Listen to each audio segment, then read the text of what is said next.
اعوذ باللہ من الشیطان الرجیم بسم اللہ الرحمن الرحیم وَلَقَدْ آتَيْنَا مُوسَى الْكِتَابَ اور البتہ تحقیق ہم نے دی موسیٰ علیہ السلام کو کتاب وَقَفَّيْنَا اور ہم نے پیچھے بھیجے من بعدہ ان کے بعد بالرسل بہت سے رسول وآتینا اور ہم نے دی عیسی ابن مریم البینات عیسیٰ ابن مریم کو بہت سے واضح دلائل اور معجزات وَأَيَّدْنَاهُ اور ہم نے ان کی تائید کی بروح القدس روح القدس یعنی جبرائیل امین کے ساتھ افکلما کیا پس جب کبھی بھی جاءکم تمہارے پاس آیا رسول بما لا تہوی انفسکم ان چیزوں کو لے کر ان احکامات کو لے کر کہ جن کو تمہارے نفس نہیں چاہتے تھے واستکبرتم تم نے تکبر کیا ففریقاً نبیوں کی ایک جماعت کو ایک فریق کو کذبتم تم نے جھٹلایا وفریقاً تقتلون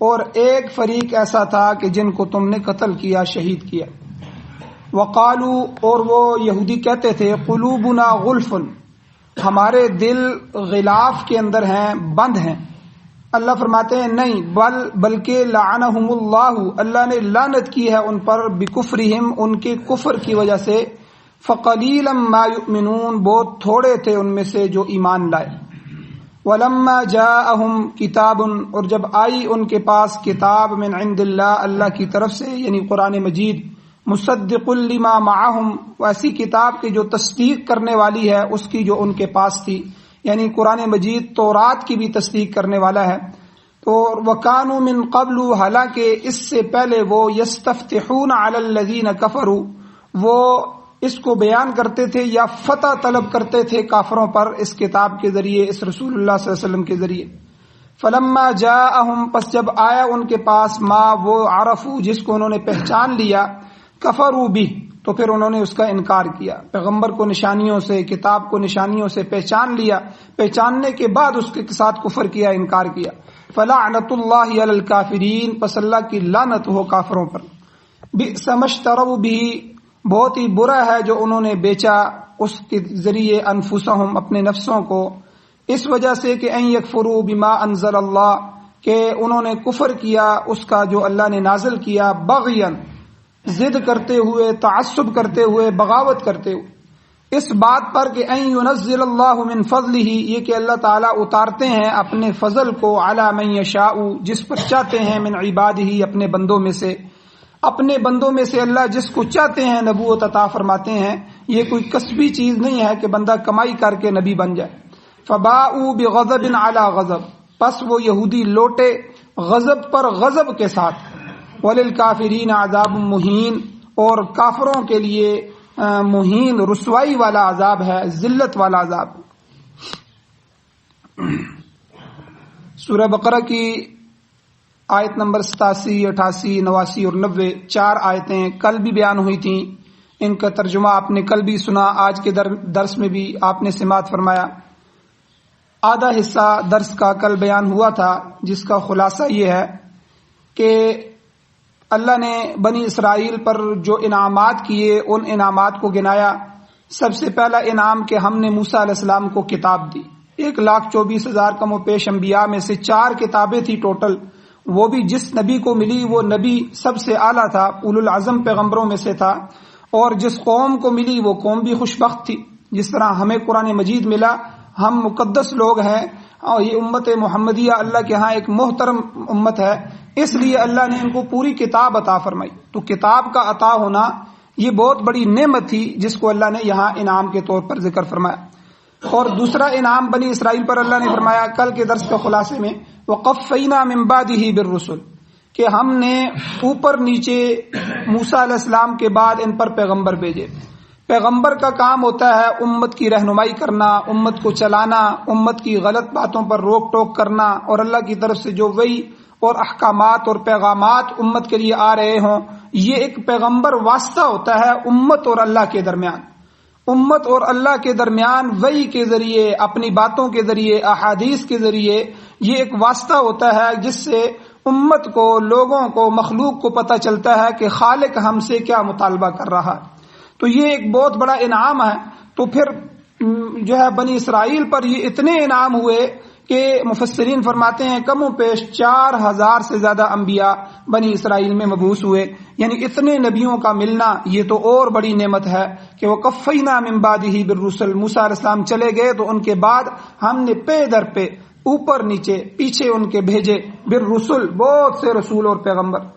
اور تیسرا انعام کہ وہ آتینا عیسی ابن مریم البینات، بنی اسرائیل کے جو آخری نبی تھے حضرت عیسیٰ علیہ الصلوۃ والسلام، ہم نے ان کو بہت سے واضح دلائل دیے، واضح دلائل ان کو دیے، بہت سارے معجزات ہم نے ان کو دیے، اور ان کو الگ سے کتاب دی، انجیل مقدس، انجیل جو ہے حضرت عیسیٰ علیہ السلام پر نازل ہوئی تو الگ ہم نے ان کو کتاب دی، اور پھر ساتھ یہ بھی انعام فرمایا کہ وَأَيَّدْنَاهُ بِرُوحِ الْقُدُسِ، ہم نے روح القدس کے ساتھ ان کی تائید فرمائی۔ حضرت جبرائیل علیہ السلام کو اللہ نے حکم فرمایا آپ ہمیشہ حضرت عیسیٰ علیہ السلام کے ساتھ رہیں، کیونکہ یہ بدبخت جس طرح پہلے نبیوں کا جو ہے انکار کرتے تھے یا ان کو قتل کرتے تھے، اور اسی طرح انہوں نے حضرت عیسیٰ علیہ السلام کا بھی انکار کیا اور پھر حضرت عیسیٰ علیہ السلام کے قتل کے در پہ بھی ہو گئے، تو اور بادشاہ کو بھی کہا کہ ان کو قتل کیا جائے۔ تو اسی طرح جو ہے اللہ نے فرمایا پھر آگے ان کے ایک طرز کہ تم نے انبیاء کے ساتھ کیا طریقہ اختیار کیا، افکلما جاءکم رسول، جب کبھی بھی تمہارے پاس رسول آیا، بما لا تہوی انفسکم، ان چیزوں کو لے کر، ان احکامات کو لے کر جن کو تمہارے نفس نہیں چاہتے تھے، تمہارے نفس، تمہارا جی ان احکامات پر عمل کرنا نہیں چاہتا تھا۔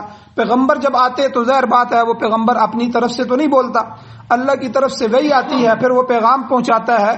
جب پیغمبروں نے پیغام پہنچائے لیکن وہ پیغامات تمہاری خواہشات کے خلاف تھے، تم نہیں چاہتے تھے کہ ایسا حکم ہمیں دیا جائے، اس لیے تم نے جو ہے استکبر، تم سب سے پہلے تکبر کیا۔ اور میں نے کل ذکر کیا تھا کہ تکبر ایک ایسی بیماری ہے، شیطان نے بھی ابا واستکبرا، انکار کیا اور تکبر کیا۔ آدم علیہ الصلوۃ والسلام کو جب اللہ نے کہا کہ سجدہ کرو، یہ میرا خلیفہ ہے اور میں ان کو زمین پر بھیجنے والا ہوں، تو اس بدبخت نے سب سے پہلے تکبر کیا، تکبر کی وجہ سے اس نے انکار کیا اور جھٹلا دیا، اور اتنی بدبختی کے اندر چلا گیا کہ اللہ نے اس کو راندہ درگاہ کر دیا، اپنی درگاہ سے، اپنے دربار سے اللہ نے نکال دیا، اور پوری دنیا کے سامنے قیامت تک کے لیے زندگی دے کے اس کو ذلیل اور رسوا کر دیا، اور ہمیں بتا دیا کہ یہ تمہارا واضح دشمن ہے۔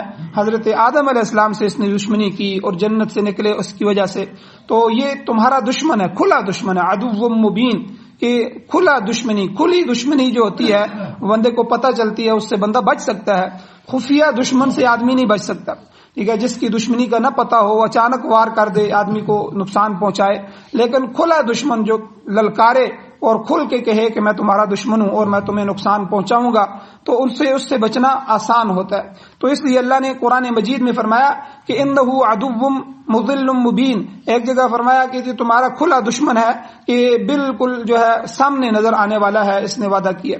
تو یعنی یہ تکبر، تم نے بھی وہی تکبر کیا جو شیطان نے کیا، حالانکہ پیغمبر جو ہے وہ اپنی طرف سے کوئی چیز لے کے نہیں آتے۔ اب تم نے پیغمبروں کے ساتھ دو ظلم کیے، جتنے بھی یہ کم و پیش 4000 انبیاء آئے، ان میں سے فَفَرِيقًا كَذَّبْتُمْ، ایک گروہ پیغمبروں کا ایسا تھا جن کو تم نے شہید تو نہیں کیا لیکن ان کو جھٹلایا، ان کو تنگ کیا، ان کو مارا، ان کو جو ہے تکلیفیں پہنچائی، اور ان کو جو ہے در بدر پھرنے پر مجبور کیا اور ہجرت پر مجبور کیا۔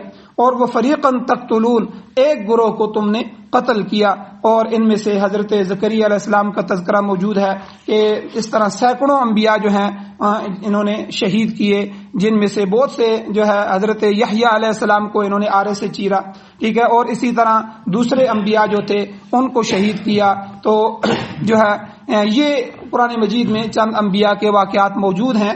ان کے علاوہ بہت سے انبیاء ہیں جو خود تورات کے اندر بھی لکھے ہوئے ہیں اور صحیفوں کے اندر بھی ہیں، تو اور بہت سارے انبیاء کا تذکرہ اللہ نے نہیں لکھا، نہیں وحی کے ذریعے بھیجا، لیکن چند مثالیں اللہ نے قرآن مجید میں ذکر کی جو انہوں نے کیے۔ اب اس کی وجہ کیا تھی کہ یہ پیغمبروں کے ساتھ ایسا کام کرتے کیوں تھے؟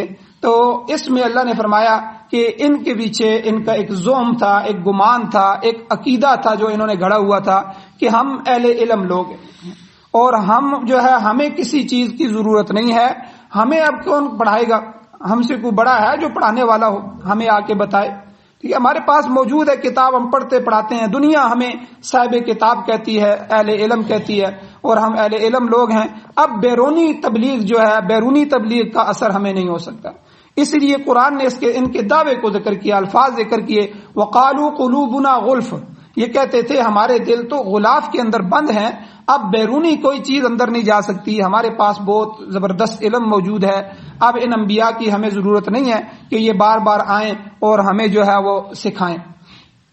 اس لیے اللہ نے فرمایا کہ تمہاری یہ بات درست نہیں ہے، تم کہتے ہو ہمارے دل محفوظ ہیں اور دلوں کے اندر علم بھرا ہوا ہے، بل لعنہم اللہ بکفرہم، یہ آج کے درس کے یہاں سے کل تک یہاں بیان ہوا تھا، جو خلاصہ میں نے بیان کیا۔ اللہ فرماتے ہیں یہ بات نہیں ہے، بلکہ اللہ کی لعنت ہے تمہارے اوپر، بل لعنہم اللہ، بلکہ اللہ نے لعنت کی ہے۔ نبی کی تکذیب کرنا، نبی کو شہید کرنا، یہ کوئی چھوٹا بڑا گناہ ہے؟ یہ بڑے گناہوں میں سے بھی بڑا گناہ ہے۔ تو اور یہ بدبختو اتنے بڑے بڑے گناہ تم کر رہے ہو اور پھر کہتے ہو کہ ہم اہل علم ہیں، ہمارے دل تو محفوظ ہیں، ہمارے دل غلاف کے اندر بند ہے، ہمیں جو ہے کوئی نقصان نہیں پہنچا سکتا، بیرونی تبلیغ ہمارے اوپر اثر نہیں کر سکتی، بلکہ تم سمجھتے نہیں ہو لعنہم اللہ، بل لعنہم اللہ، بلکہ اللہ نے تمہارے اوپر لعنت کی ہے، یہ اللہ کی لعنت برس رہی ہے۔ کس وجہ سے؟ بکفرہم، تمہارے کفر کی وجہ سے، تم نے جو کفر کیا، کفر بہت بڑی لعنت ہے، یاد رکھیں۔ یہ اسی وجہ سے علماء کہتے ہیں کہ اللہ کا شکر ادا کیا جائے کہ اللہ نے ہمیں ایمان نصیب فرمایا۔ ایمان سب سے بڑی دولت ہے، جہاد سے، حج سے، ٹھیک ہے، سب سے بڑی دولت ایمان کی دولت ہے۔ اگر ایمان موجود ہے اور اعمال کمزور بھی ہیں، پھر بھی اس ایمان کی وجہ سے کبھی نہ کبھی جنت میں ضرور جائے گا۔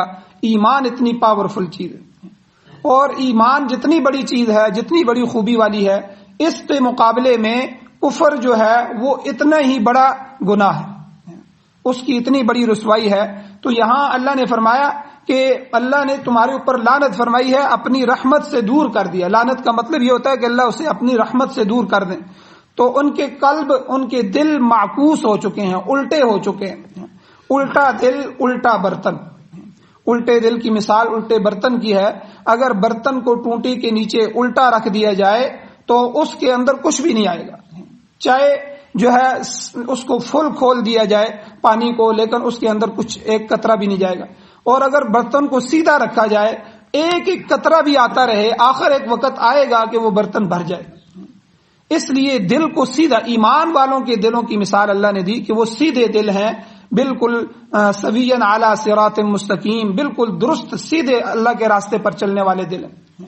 تو اس لیے ایمان والے کے دل پر ایمان کی وجہ سے وہ کبھی نہ کبھی کوئی اچھی بات سنتا ہے اور قرآن و حدیث کی بات سنتا ہے تو اس کے دل پر اس کا اثر بھی ہونا شروع ہو جاتا ہے۔ لیکن کافر کے دل الٹے دل ہوتے ہیں، قلب معکوس ہوتا ہے، اس لیے جو ہے وہ ملعون ہو چکے ہوتے ہیں، اللہ نے ان پر لعنت کی چکی ہوتی ہے۔ تو اس لیے جو ہے اللہ نے فرمایا کہ اب تمہارے دلوں کے اوپر زنگ چڑھ چکا ہے، تمہارے دل کفر کی وجہ سے لعنت کی گرفت میں آ چکے ہیں، اللہ کی رحمت سے دور ہو چکے ہیں۔ اس لیے اللہ نے آگے فرمایا فَقَلِيلًا مَا يُؤْمِنُونَ، بہت تھوڑی تعداد یہودیوں کے ایمان لائی۔ اس کی وجہ یہی تھی کہ دل کے اندر یہ عقیدے تھے۔ اب یاد رکھیں ہماری امت محمدیہ کے اندر بھی جو لوگ غلط عقائد پر پختہ ہو جاتے ہیں، خود اس کی اصلاح نہیں کرتے اور ان کو اپنے قرآن و سنت کے مطابق نہیں دیکھتے، تو وہ اتنے پختہ ہو جاتے ہیں، پھر ان کی اصلاح مشکل ہو جاتی ہے، کیونکہ ان کے دل میں وہ بات ایک جم چکی ہوتی ہے۔ اب اس جمی ہوئی بات کو نکالنا، تو یہودیوں کے دلوں کے اندر بھی یہی تھی کہ اتنے نبی ہمارے اوپر آئے، اتنے بڑے بڑے ہم اہل علم لوگ ہیں، ہمیں کیا ضرورت ہے؟ ضرورت ہے کیا ہے کسی کی بات سننے کی؟ تو اس لیے انہوں نے پیغمبروں جیسی ہستیوں کا بھی انکار کیا، اور اسی وجہ سے اللہ نے فرمایا 5 انگلیاں برابر نہیں ہوتی، اگرچہ سارے کے سارے نافرمان نہیں تھے، لیسوا سواء، مگر اکثریت ملعونی تھی، ایمان کی دولت چند لوگوں کے پاس رہ گئی۔ تو آگے یہود اور نزول قرآن کا تذکرہ اللہ نے فرمایا کہ وَلَمَّا جَاءَهُمْ كِتَابٌ، اچھا یہ سارے پچھلے پیغمبروں کا تذکرہ تھا کہ پچھلے پیغمبروں نے اس طرح، پیغمبروں کے ساتھ انہوں نے اس طرح کیا، عیسیٰ علیہ السلام کے ساتھ اس طرح کیا، لیکن جب آئی ان کے پاس کتاب من عند اللہ، اللہ کی طرف سے، کیسی کتاب کہ مصدق لما معہم، جو ان کتابوں کی تصدیق کرتی ہے جو ان کے پاس موجود ہیں۔ قرآن مجید نے آ کر بتایا ہمیں، اور ہمارا عقیدہ بھی ہے کہ پیچھے جتنے بھی انبیاء اللہ نے بھیجے ہیں وہ سارے کے سارے اللہ کے نبی تھے، اور سارے کے سارے اللہ کے برگزیدہ لوگ تھے، معصوم تھے، نیک لوگ گزرے ہیں۔ اور ان پر جو کتابیں اتری ہیں، جو صحیفے اترے ہیں، وہ سارے کے سارے صحیفے درست تھے، اللہ کی کتابیں تھیں، اور اللہ نے اپنے اپنے وقت پہ اپنے اپنے پیغمبر پر جہاں جہاں اتارنی تھی وہاں اتاری، اور اس قوم کی اصلاح ان کتابوں کی وجہ سے ہوئی، اور وہی ان کے لیے رہنمائی کی معیار تھی۔ تو یہ قرآن نے ہمیں بتایا۔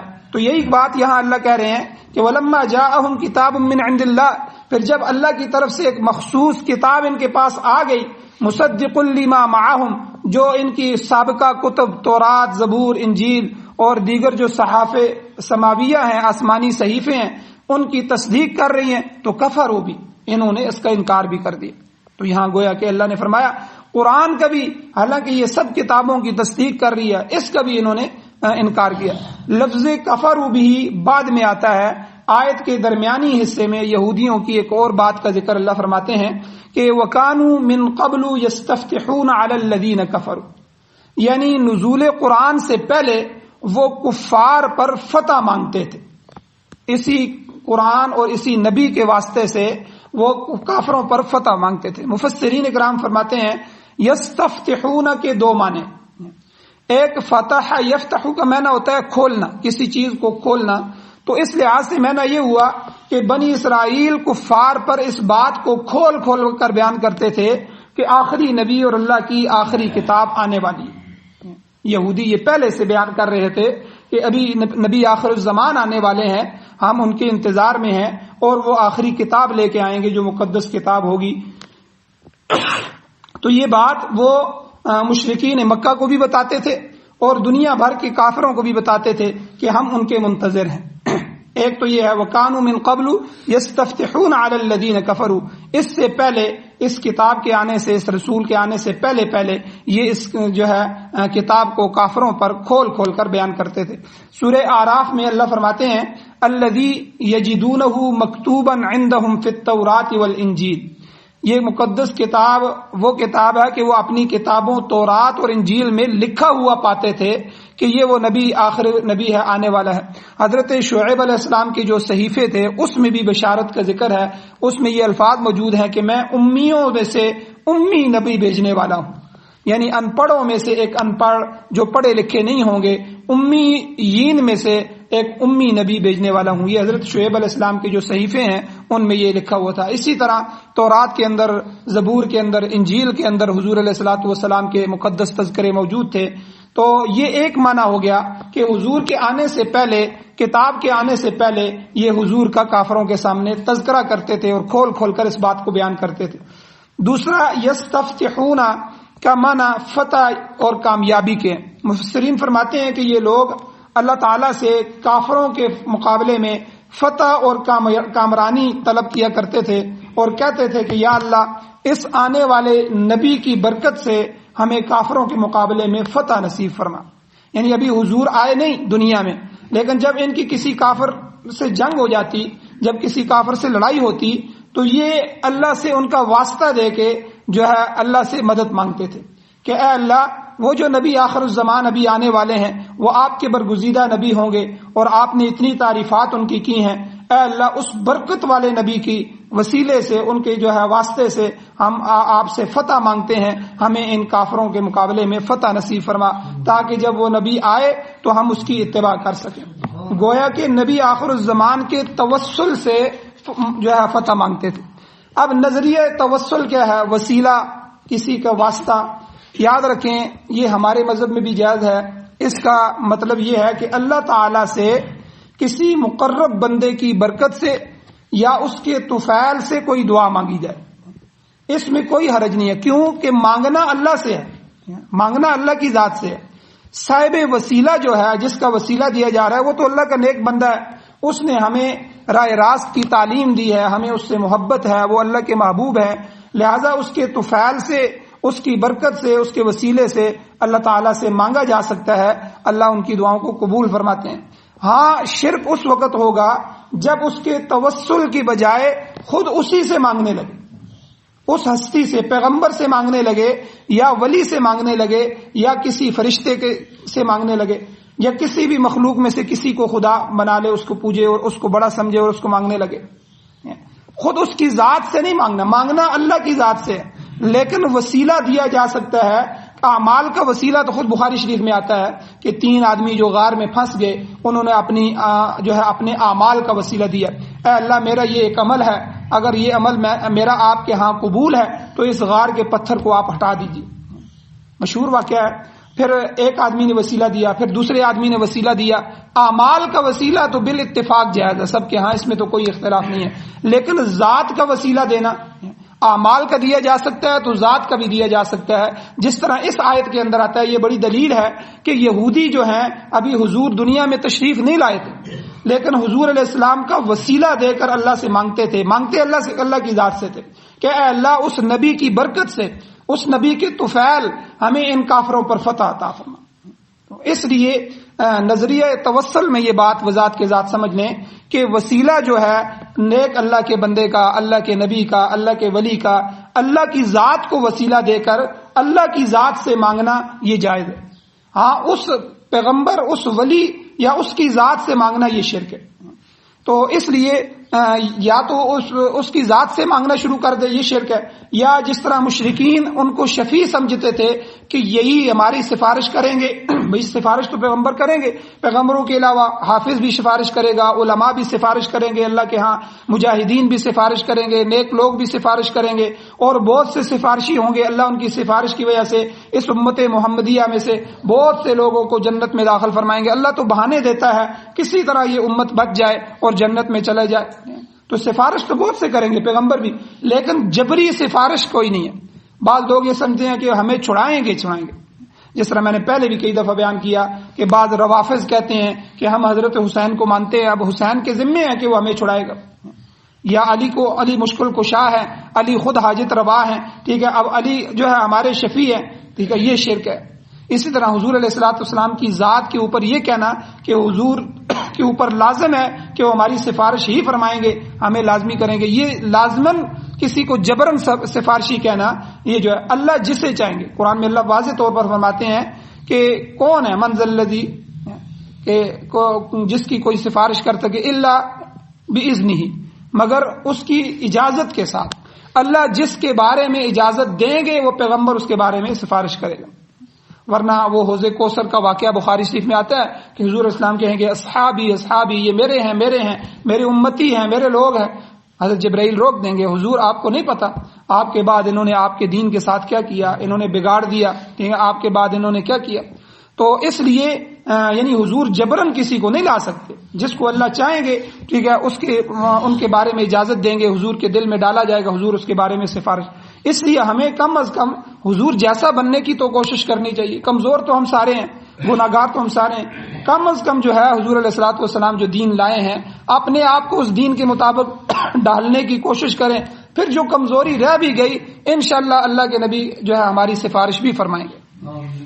تو لیکن ایک آدمی بالکل بدبختی میں جا رہا ہو، عمل اس کا حضور کے خلاف، سنت کے خلاف، اور اس کی زندگی حضور کے خلاف، حضور کے مقابلے میں جو کافر ہیں غیروں کے طریقوں پر چل رہا ہے، اور ساتھ پھر یہ کہے کہ جو ہے حضور میری سفارش کریں گے، یہ بہت مشکل کام ہو جائے گا، بہت مشکل کام ہو جائے گا. اس لیے جبرن سفارش سمجھنا، شفیع سمجھنا یہ بھی شرک ہے. اور اسی طرح کسی کو مختار مطلق سمجھنا کہ اللہ نے اس کو مطلق اختیار دے دیا ہے، اب وہ اختیار شدہ ہے، اختیار دیا ہوا ہے، اب وہ اپنے اختیار سے جو مرضی کرے گا، ایسی بات بھی نہیں ہے، یہ بھی شرک ہوگا. بہرحال یہاں اس آیت سے ایک چیز یہ ثابت ہوئی کہ جو ہے توسل جو ہے وسیلہ طفیل، کسی کے برگزیدہ بندے کے طفیل سے اللہ کی ذات سے مانگا جا سکتا ہے. اپنا کوئی ایسا عمل ہو جس کے بارے میں آپ کو پتا ہو کہ اتنا مخلص ہو کہ میں نے وہ عمل کیا تھا، اللہ کی رضا کے لیے کیا تھا، تو وہ عمل کسی نے جہاد کیا ہے، کسی نے حج کیا ہے، کسی نے کسی پر کوئی احسان کیا ہے، ٹھیک ہے، اللہ کی رضا کے لیے، اس کو خود آدمی کو پتا ہوتا ہے، اس عمل کا بھی واسطہ اللہ کو دیا جا سکتا ہے. جس طرح وہ غار کے اندر 3 آدمی پھنس گئے، تینوں نے اپنے ایک ایک عمل کا واسطہ دیا، بخاری شریف کی حدیث ہے. تو بہرحال یہاں اللہ تعالیٰ نے فرمایا، اب نبی علیہ الصلوۃ والسلام کے ساتھ انہوں نے کیا کیا کہ اللہ نے فرمایا کہ ان کی بری حرکتیں تھی، بئس ما اشتروا به انفسهم، کہ انہوں نے نہایت ہی بری چیز کے بدلے اپنی جانوں کو بیچا. وہ کون سی چیز ہے جو انہوں نے جان کے بدلے خریدی؟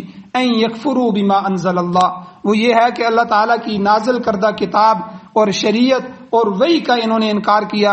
اور یہ اللہ فرماتے ہیں محض اس لیے کیا کہ بغین، بغاوت کرتے ہوئے، شرارت کرتے ہوئے کہ نبی آخر الزمان دوسری قوم میں کیوں آ گیا. ہماری قوم بنی اسرائیل میں آنا چاہیے تھا آخری نبی کو، اور بنو اسماعیل میں کیوں آ گیا.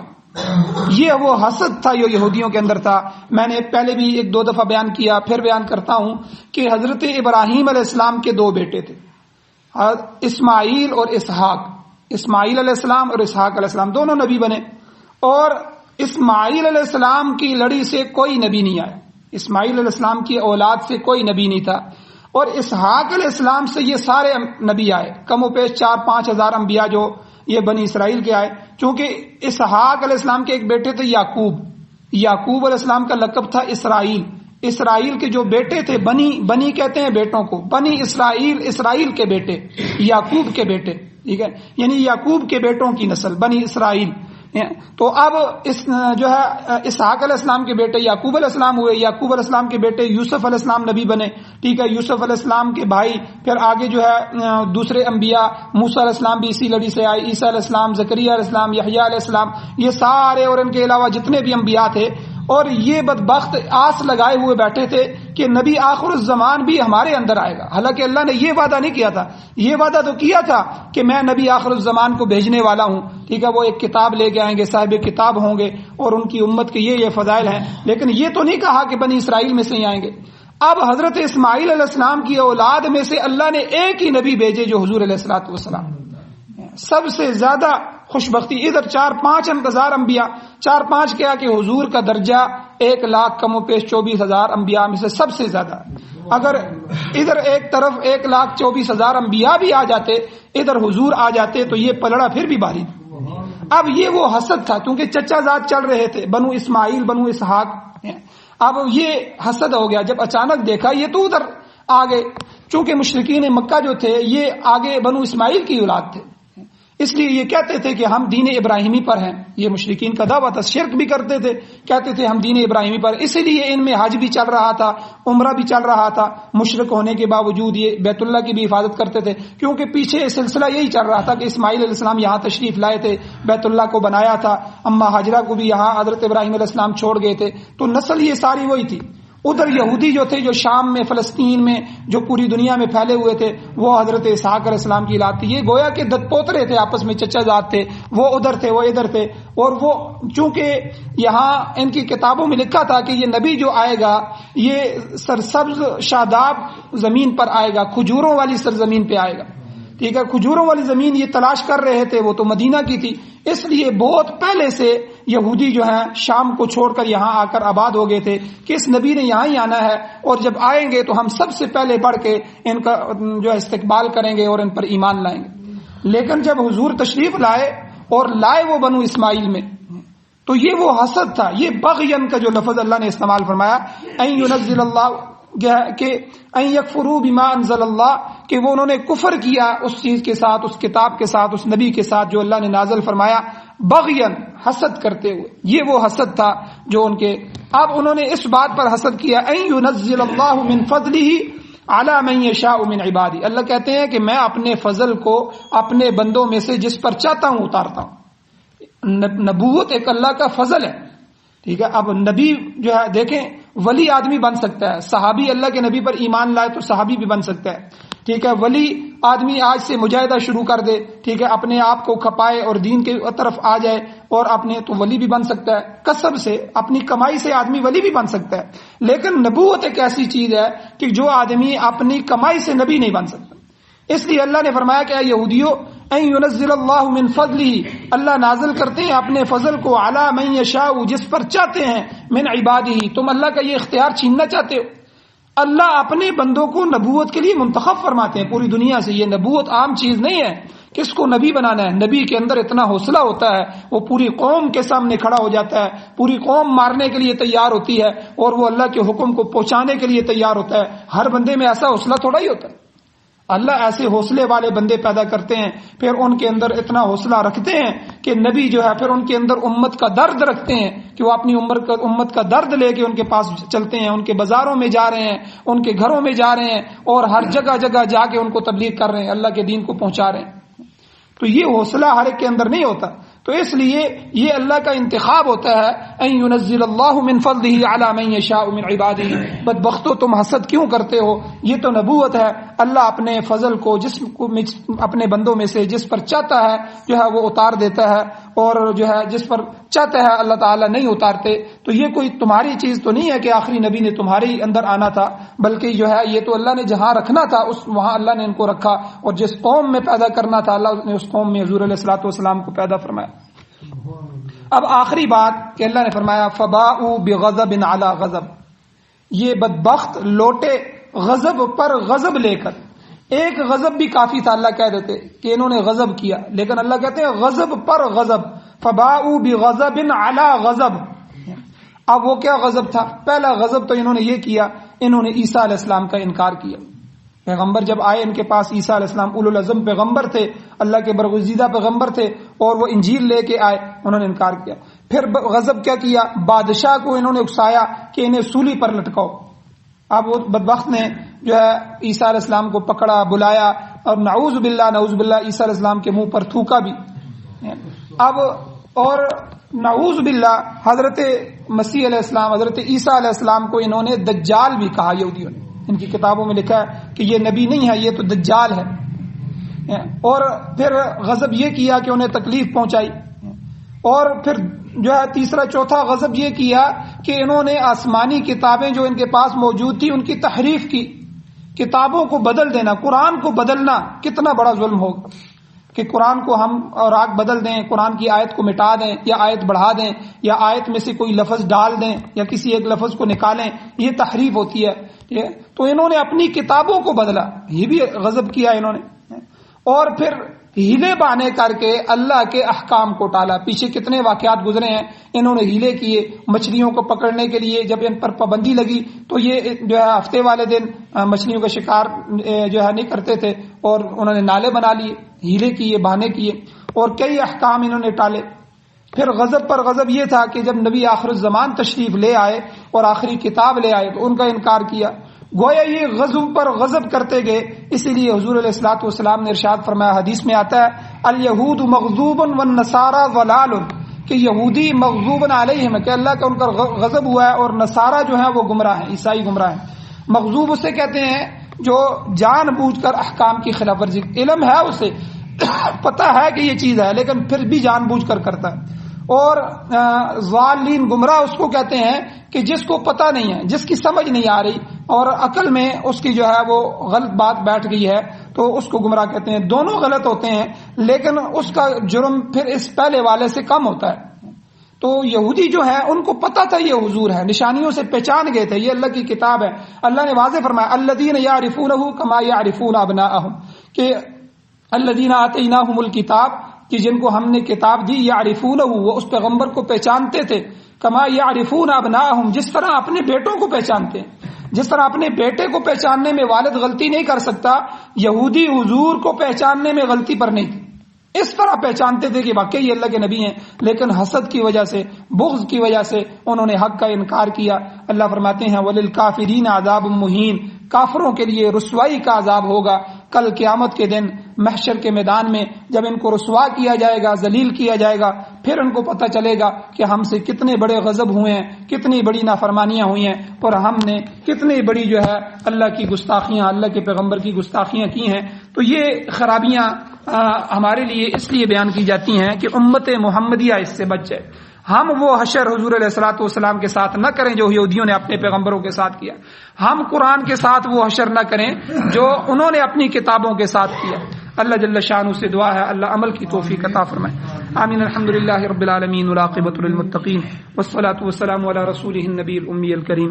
اللهم ربنا آتنا فی الدنیا حسنۃ وفی الآخرۃ حسنۃ وقنا عذاب النار. یا اللہ ہماری کمیوں کوتاہیوں کو معاف فرما. یا اللہ صغیرہ کبیرہ گناہوں کو معاف فرما. یا اللہ اپنا رحم فرما، فضل فرما. یا اللہ کرم والا معاملہ فرما. یا اللہ اپنے غضب سے، اپنے غصے سے، اپنے انتقام سے، اپنی نفرت سے ہمیں محفوظ فرما. یا اللہ قرآن و سنت کا غلبہ نصیب فرما، قرآن و سنت سے محبت نصیب فرما، قرآن و سنت کو سیکھنا سکھانا نصیب فرما. ہماری اولادوں کو قرآن کا حافظ، قاری، عالم، مفتی، مجاہد، غازی، شہید اور دین کا داعی بنا. یا اللہ اس قرآن کو پوری دنیا میں غالب فرما، قرآن و سنت کے نظام کو ہمارا آئین اور دستور بنا، پوری دنیا کا نظام بنا، یا اللہ باطل نظاموں کو ختم فرما، یا اللہ جمہوریت جو کفری نظام ہے یا اللہ اس کا حصہ بننے سے ہمیں محفوظ فرما، یا اللہ اپنے نظام کے لیے کام کرنے کی توفیق عطا فرما، ہماری جان مال عزت آبرو یا اللہ اپنے دین کے لیے قبول فرما، ہمیں دیر دور کے لیے قبول فرما، یا اللہ جب تک زندگی ہو عزت والی وقار والی خیر والی ایمان والی فرما برداری والی زندگی نصیب فرما، یا اللہ جب بھی موت آئے تو یا اللہ سعادت والی شہادت والی اپنے رستے کی میدان جہاد کی موت نصیب فرما، یا اللہ خاتمہ ایمان پر فرما، خاتمہ ایمان پر فرما، یا اللہ اس قرآن کے طفیل حضور علیہ الصلوۃ والسلام صحابہ اکرام اولیاء اللہ کے واسطے سے ہم آپ سے مانگتے ہیں، یا اللہ باران رحمت نازل فرما، یا اللہ ان کے وسیلے سے ہمیں معاف فرما، ان کے وسیلے سے ہمیں باران رحمت نازل فرما، یا اللہ خاتمہ ایمان پر فرما۔ صلی اللہ تعالی علی خیر خلقہ محمد وآلہ وصحبہ اجمعین برحمتک یا ارحم۔